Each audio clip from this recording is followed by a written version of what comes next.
In 1853, Frederick Law Olmsted, then primarily known for his travel writing, traveled to Texas. Long before he became one of the nation's most famous landscape architects, Frederick and his brother, John Hull Olmsted, crossed the Red River on horseback into the state.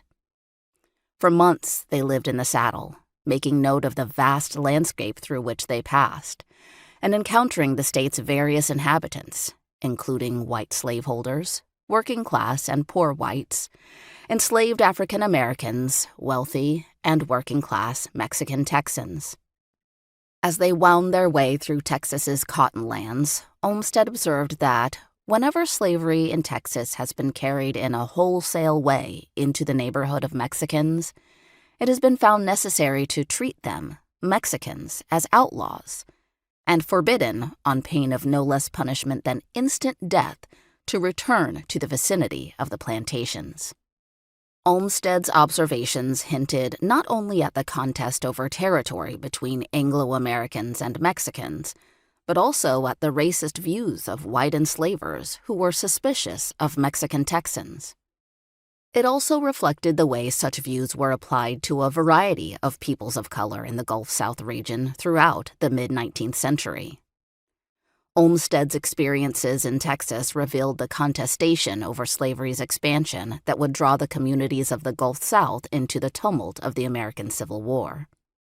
Throughout the Civil War era, the Gulf South was in a continuous state of conflict.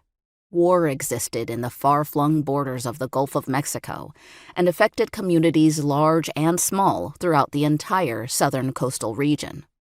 From the 1840s to the 1880s, white Southerners in the Gulf South fought with Native Americans, Mexicans, Cubans, the Spanish, and finally, when Americans went to war with each other, white Northerners and free and enslaved African Americans. These conflicts placed the Gulf of Mexico at the center of Southern expansionism and were an important part of expansionists' efforts to construct a race-based imperialist fantasy that justified and perpetuated territorial conquest in Latin America. Coastal print culture engaged in a regional and national production of ideas of empire, race, and manifest destiny, while coastal communities hoped to benefit from this hunger for more territory. This collection of ideas and efforts framed the Gulf of Mexico and Latin America as an essential part of Southern expansion.